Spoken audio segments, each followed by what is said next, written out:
ძალიან ბევრს მიყვებოდა რაღაცებს, მინდოდა ჩამეწერა, მაგრამ ვერ ვბედავდი, ვიფიქრე რაღაცა. მე თვითონ მითხრა რომ ჩაწერე, თორე დაგავიწყდებაო და აი ეს ერთადერთი ჩანაწერი მაქვს, მინდა რომ გამოვაქვეყნო. და აი ამბობდა, რაც ვარ, რასაც მივაღწიე, რასაც წარმოვადგენ, ყველაფერი დედას დამსახურება არისო. აი გიждდებოდა დედაზე, მართლა არაჩვეულებრივი ქალი იყო, განათლებული, მაგრამ მთელი ცხოვრება შესწირა შვილებს.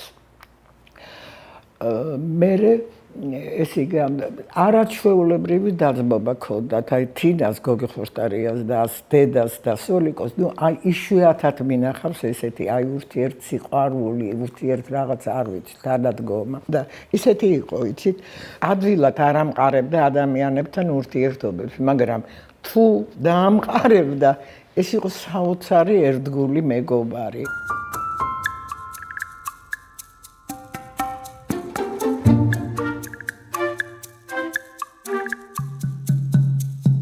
განდეგილივით ცხოვრობდა, თითქოს არასოდეს არ ერეოდა აი ამ მიმდინარე ორთაბძოლებში იმ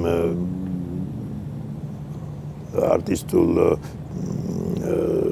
სოციალურ ველზე თითქოს თაკილობდა კიდეც როლს იმ დროს, როდესაც თეატრი და ნითმეტეს თეატრი და იგივე მარინის თეატრი და შემდეგ უკვე გარკვეული დროის განმავლობაში მანამდეც და შემდეგაც თბილისის საოპერო თეატრშიც მოღვაწეობდა. ორ შემთხვევაში ვირსალაძე მოგეჩვენებოდათ, რომ აი თითქოს ესეთი განდეგილის ცხოვრებით ცხოვრობდა, თითქოს მუდამ კულისებში იყო, კულისებში იმგაგებით, რომ არ მონაწილეობდა იმ საერთო ნებათაღელვაში, რაც მოუცილებელი ნაწილი არის თეატრალური და საერთოდ არტისტული ცხოვრებისა. მიუხედავად ამისა, მას ჰქონდა ყველაფერი, რაც ოფიციოზისგან ეკუთვნოდა. ის იყო საბჭოთა კავშირის სახალხო არტისტი, მხატვარი, ის იყო ლენინური პრემიის ლაურეატი, სახელმწიფო პრემიების შემდეგ, მაგრამ ეს ყველაფერი მას არასოდეს არ მიუღია, როგორც აი ხალხი იყო, რომლებიც ამისთვის იბრძოდა და ეს თქოს თავისით მოდიოდა და რაღაც ისეთნაირად უყურებდა ამას ყველაფერს.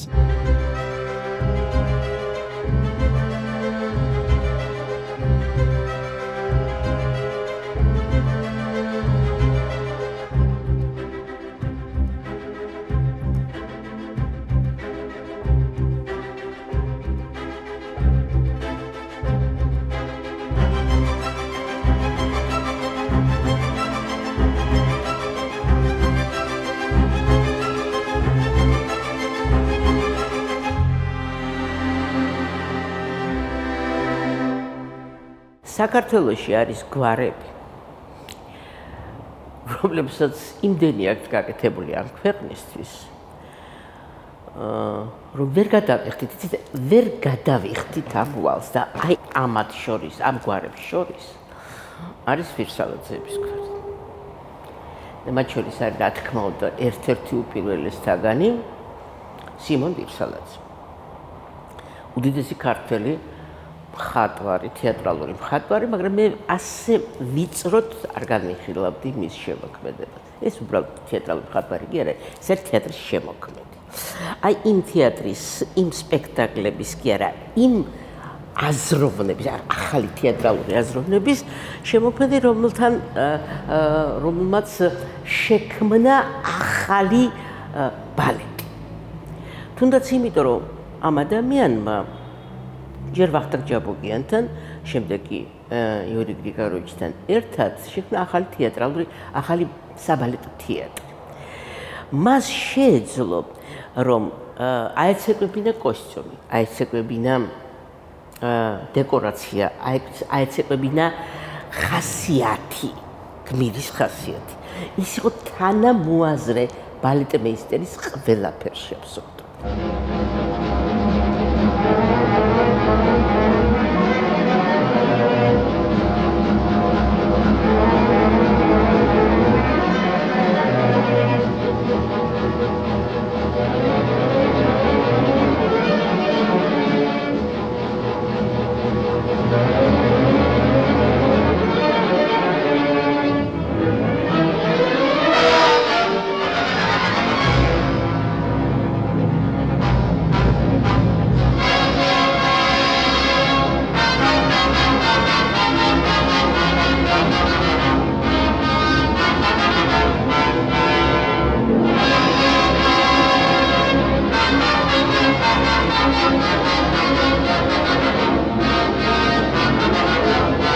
ძალიან დიდი ბალერინა ქართველი ვერა წიგნაძე იხსენებდა ბატონ სოლიკოზე ესეთ მნიშვნელოვან ეპიზოდს მე ვფიქრობ. იდგმებოდა ბალეტი ოტელო ვახტანგ ჭაბუკიანის მიერ ცნობილია თავისთავად და ბატონი სოლიკო გახდათ მხატვარი. ვერა ყვება რომ მე რეპეტიციებს გავდიოდიო და ვერანაირად ვერ გამოვდიოდი ჟიზელის მდგომარეობიდან. და დეზდემონას ვერ ვგრძნობდი რომ დეზდემონა ვარ. ისევ ცეკვავდი როგორც ჟიზელს, რეპეტიციებზე თავისთავად. და ჩვენი ერთ დღეს ვდგავარ სამკერვალოში და მოზომებას მიკეთებს ბატონი სოლიკო ქმნის კოსტიუმს ჩემს სხეულზე. ჩამოცვეს ისევ თეთრი კაბა. ვფიქრობ ისევ თეთრი, ესე იგი ისევ ჟიზელი. და მიყურებს სოლიკო იქიდან, აქედან. ხო და მე უცბად გაიშალეთ მაო. ვერას ქონდა ასეთი ულულები ოქროსფერი. აქ შეიკარი უკან, აქ ცოტა და ეს ჩამოშალე. გავარ ეს უკვე სხვა მომენტია, ვფიქრობ ჩემთვისო.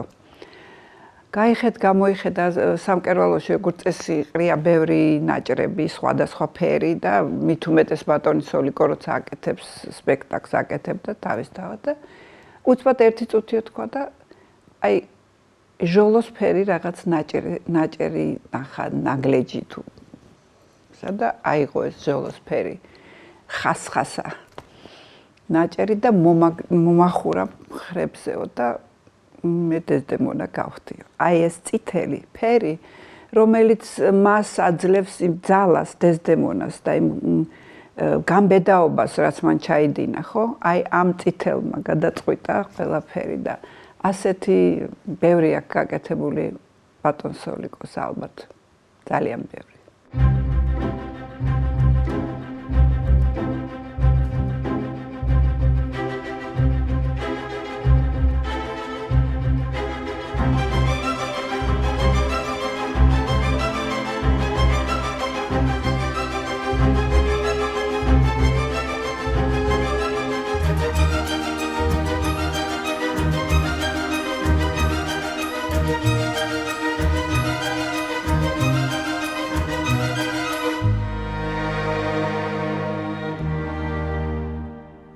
ალბათ ყველაზე დიდი არისტოკრატი იყო სოლიკოვის ძალზე ქართული და საბჭოთა მაშინდელი საბჭოთა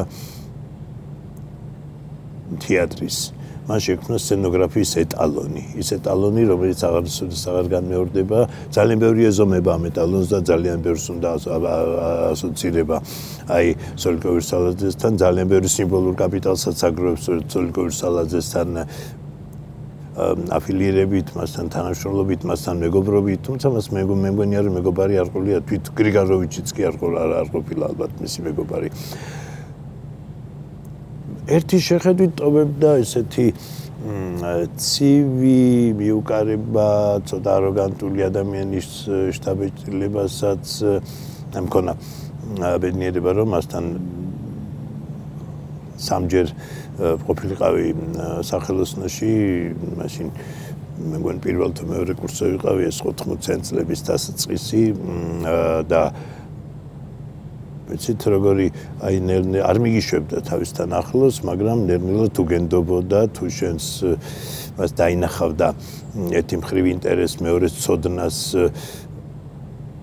ახლა მაშინ რაც ცოდნა შეიძლება მქონებოდა ხო მაგრამ აი რაღაცნაირად ამას გრძნობდა იცით ადამიანებთან ურთიერთობაში მე მგონია რომ ესეთი იყო მოკლედ ძალიან თავშეკავებული შეიძლება ამისთვის არც ეცალა მარტო სული კაცი იყო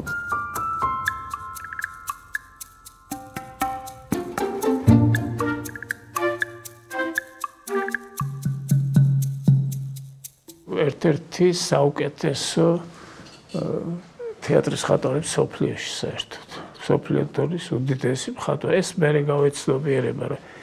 მაგის რო უყურებ მაგის და ეხლა გავაფენე იყო შარშა სოლიკოსი დიდი, რომელშიც მეც მივიღე მონაწილეობა დავეხმარე.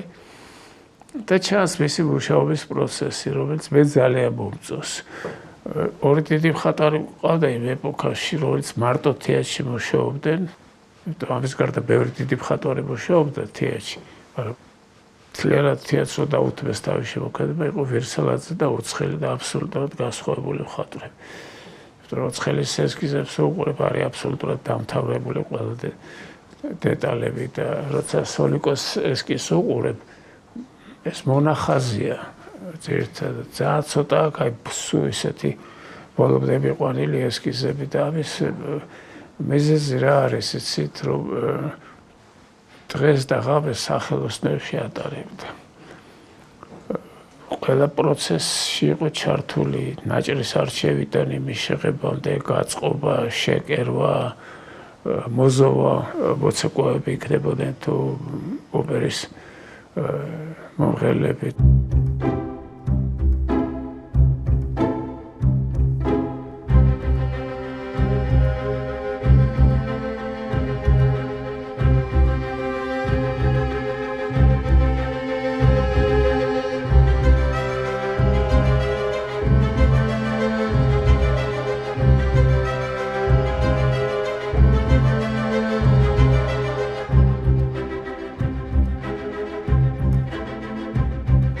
სოლიკო არ იყო მარტო მხატვარი, სოლიკო მომგონე მთელი სპექტაკლის. მთელი სპექტაკლის როგორ გითხრათ განვითარება როგორ ხდება, ეს იყო სოლიკოს მომგონელი. მისი მაკეტებიც რო ნახო, არ არის დასრულებული რაღაც იდეებია, რომელსაც მე ახორციელდებოდა რეალობაში, აი დეკორაციის ხატვაში იღებდა მონაწილეობა. ყველა ასპექტში იყო ჩართული. რაც მისთვის იყო ძალიან დამახასიათებელი. ამიტომ მისი ესკიზები არ არის უფრო ჰაეროვანი და მსუბუქია და დაუმთავრებელი, იმიტომ რომ იმის უკან რაც ხდება, ეს უკვე ხდებოდა სახელოსნოებში, ეს იყო სამკერვალო, სამღებრო თუ დეკორატიული სახელოსნო. ეს რა შეეხება ერთხარეს მის შემოქმედებს. მეორე მხარე არის ერთხლის სუხიშვილები, იმიტომ რომ სუხიშვილები ხა ნინო რამიშვილი, ილიკო სუხიშვილი და სოლიკო ეს იყო სამეული განუყოფელი, რომელსაც შექმნეს ქართული თანამედროვე ხალხური ცეკვა. იმიტომ მანამდე არ არსებობდა. არც ეს კოსტუმი რო გადახედო, ხშირადაა ლაპარაკი რა არის ქართული კოსტუმი იყო ძალიან უბრალო განსაკუთრებით მთის რაიონებში იყო ხევსურეთი, შავი რვა იყო ეს შემდეგ. მაგრამ ჯერთ ეს გადაიყვანეს ხელოვნების დარგში სასცენო სახემის ამას როგორც არის აჭარული, თეოლური და ბევრი სხვა ცეკვები. კითთანაც მოიგონეს ცეკვები, რომელიც არ არსებობდა, მაგალითად სამაია. ფანტასტიკური ნომერია, მაგრამ მანამდე ეს არ არსებობდა. და ძალიან ბევრი მე მგონი ზეგავლენა ქონდა ქართული ფრესკების თავის დახვეწილობით, თავის გემოვნებით. მაგალითად ყინწვისის რო ავიღოთ ფრესკები, ანგელოზი და ეს ფერები, ცისფერი ფერი, ძალიან ხშირად მოტივია სოლიკოს შემოქმედებაში.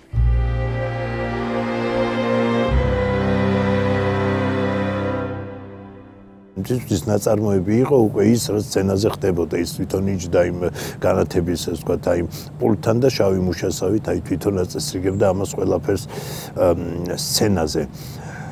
პერინის სტუდია ქონდა დამთავრებული რაღაც პერიოდი სწავლობდა პერინის სტუდიასთან, ცნობილია ნინო რამიშვილთან ერთად, ასე ცეკვის ფასი იცოდა მას, თავისი პლასტიკა ქონდა, სხვაშორის თავისი აღნაგობითაც ალბათ შეეფერებოდა ბალეტის მოცეკვავეს, აი ქეთა მაღალაშვილის პორტრეტი, ადრეული პორტრეტი მახსენდება სოლიკო ვერსალაძის, მისი დგომა, მისი პოზა, მისი იმპოზანტურობა, მაგრამ ეს ხაზგასმული იმპოზანტურობა მისი დასაკვირველია ყოფილ ცხოვრებაში, მაგრამ აბას არ ახასიათებდა და არასოდეს როგორც გითხარით არ ყოფილა აი აფილირებული რომელიმე დაჯგუფებასთან, რომელიმე თეატრალურ კლასერთან ერთხელ აერთეთ შეხვედრისას ვთხარი რა რაღაცა ჩამოვარდა მხატვართა კავშირთან მეთქი და რა მხატვართა კავშირი, აი მხატვართა კავშირი ხო არის მეთქი ჩვენთან და აქაც არისო, ესე იგი მას ეგონა რომ მარტო მოსკოვში იყო ერთი მხატვართა კავშირი და აქ არის ხო უჩა რო იყო, უჩა იყო არა უჩა ჯაფარიძე თავმჯდომარე ხა უჩას ის იცნობდა და აკადემიიდან ორივენი აკადემიკოსები იყვნენ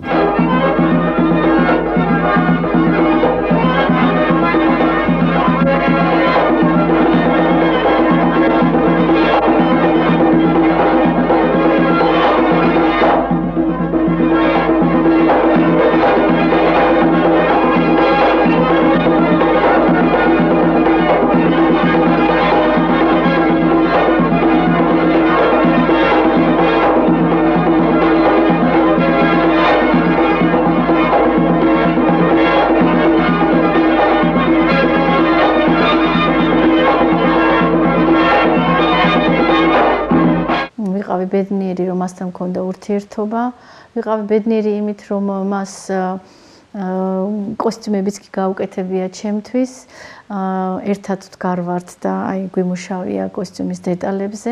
არაჩვეულებრივი ადამიანი გახდათ ბატონი სოლიკო. გარდა იმისა, რომ იყო საოცარი განათლებული და საოცრად ერუდირებული, მან ბალეტი ძალიან კარგად იცოდა, იმიტომ რომ თვითონ სწავლობდა ბალეტს და მე გახდა უკვე დიზაინერი. და მინდა ვთქვა, რომ წარმოიდგინეთ, რომ დასაწყისი ჩვენი ოპერის თეატრის დასაწყისით იგივე ვახტანგ ჭაბუკიანის შედევრები უმრავლესობა მისი გაკეთებულია. ასევე ბატონი სოლიკო მუშაობდა, როგორც თქვენ მოგეხსენებათ, სუხიშვილებთან ერთად გაუკეთებია ფანტასტიკური კოსტიუმები მათთვის.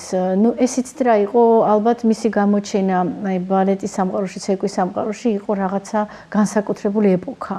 რაც მან შექმნა, მან გაზარდა ახალგაზრდები, იმიტომ რომ ყველა მას უყურებდა. მიხვდით, რომ როგორ აკეთებდა კოსტიუმებს. მეორეს ერთი ფანტასტიკური ადამიანი იყო, იმიტომ რომ ყოველთვის ფიქრობდა, რომ მსახიობის სცენაზე გამოჩენა იყო ლამაზად. მიუხედავად იმისა, რომ დეკორაციებს აკეთებდა, ამ დეკორაციებში პირველ რიგში წევდა ხოლმე ყოველთვის მსახიობს წინ. არ ვიცი, არა მარტო საქართველოს ბალეტისთვის, ალბათ მე ვფიქრობ საერთოდ ბალეტის სცენოგრაფიისთვის და ბალეტის კოსტიუმებისთვის მან დიდი წვლილი შეიტანა ჩვენს ხელოვნებაში, როგორც სცენოგრაფმა და როგორც კოსტიუმების მხატვარმა. და დღესაც კი არსებობს ესეთი გამოთქვა, რომ მოდით სოლიკოს ფერები ავიღოთ, სოლიკოს ფერები გავაკეთოთ, იმიტომ რომ მან რაღაცა შექმნა თავისებური ფერის გამა, რასაც იყენებდა ყველა სპექტაკლში, რაც ჰქონდა მას გაფორმებული საქართველოშიც და უცხოეთშიც და დიდ თეატრშიც და მარინის თეატრშიც.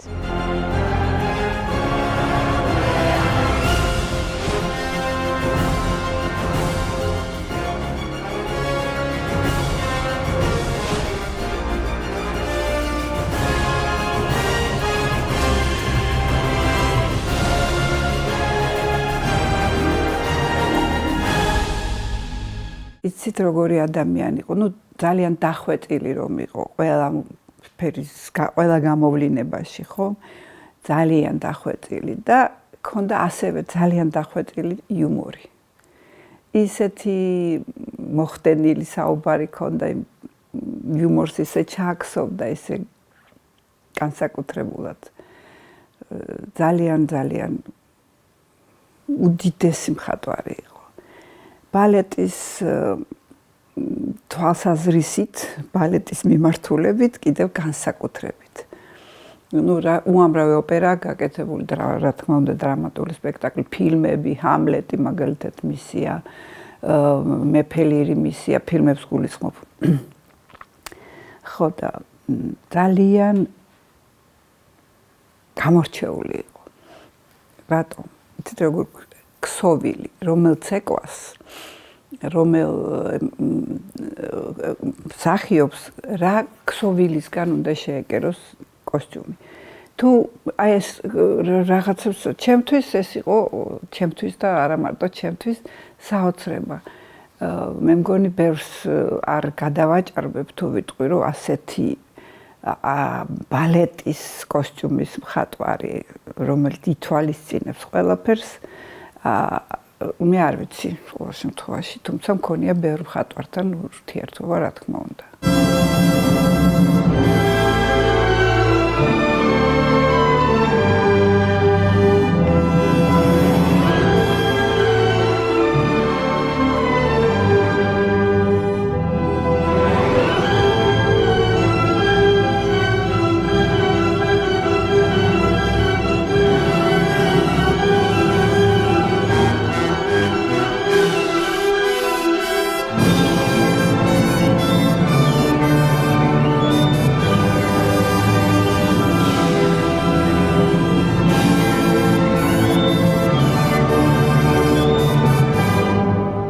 ეს უდიდესი პიროვნება რასკველია, უდიდესი მხატვარი, ალბათ ერთ-ერთი საუკეთესო მსოფლიოში, ვინც კი მინახია და ვინც ვიცის საერთოდ. ბედი ჩემი რომ ჩამოვიდა თბილისში, დაბრუნდა საქართველოში და ალბათ სხვა გზით წავიდოდი. მან ძალიან დიდი როლი ითამაშა ჩემ ესე იგი ხელოვნებაში, ჩემ ჩამოყალიბებაში, ესე ვთქვათ, საბოლოო ჩამოყალიბებაში. ხელად მომეწონა მისი სტილი, გავერთე ამითი ყველაფრით, შევედი ღრმად და უთხარი რომ იქნებ მეთქი ვიარო მეთქი თქვენთან, არაო, მე არ შემიძლია რომ მოწაფე მყავდეს, მე უთხარი არა, არაფერს უბრალოდ ნახავ ხოლმე და მიშვებდა ხოლმე ისე. სოლიკომ გამიხსნა აი თანამედროვეობაში როგორ უნდა მემუშავა, უფრო და ფერთა წყობა, მერე მუსიკალურ მასალასთან დამოკიდებულება, სწორედ მან ამიხსნა მე რომ რა არის, ესე იგი ფერი, მუსიკალური ფერი, ან და მხატვრობა მუსიკისთვის, ან და როგორ შეიძლება აი ამასთან ხანდახან ლაპარაკობდა ხოლმე, აზარებოდა ლაპარაკი, მაგრამ ეს ყველაფერი შემოვიდა ჩემში. დიდი მადლიერი ვზნობი თავარასკველი იმის და მიგანწყობილი და ბევრი სპექტაკლები სხვა შორის მომცა მაკეტები, ვეხმარებოდი მაკეტებს უკეთებდი და დიდი სკოლა იყო ჩემთვის ეს, ძალიან დიდი სკოლა იყო.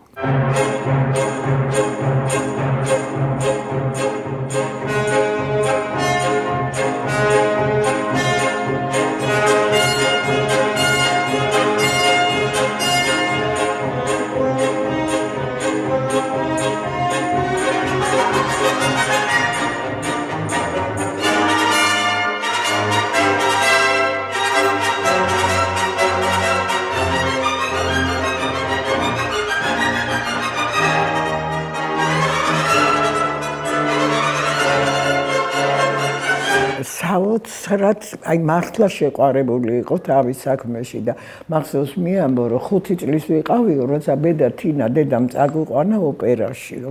და აი გაოგნებული ვიდექი ამ ულამაზეს მოოქროვილ დარბაზშიო და ვიცოდი, რომ არ ვიცი რას გავაკეთებდი, მაგრამ მთელ სიცოცხლეს აქ გავატარებდიო. ამიტომ ალბათ დავიწყე მაშინ პერინის საბალეტო იმაში არული, მაგრამ ძალიან მალე მივხვდი, რომ უნიჭო ვარო, მაგრამ მაინც ეს ალბათ დამეხმარა აი ჩემი ასე ვთქვათ სცენოგრაფიაშიო და აი ვანსლოვია ერთი ძალიან დიდი ხელოვნებამცოდნე, რომელმაც დაწერა რა ვირსალაძე მოცეკვავეს კი არ არწევს კოსტიუმებს, თვითონ ცეკვას მოსავს გენიალურად.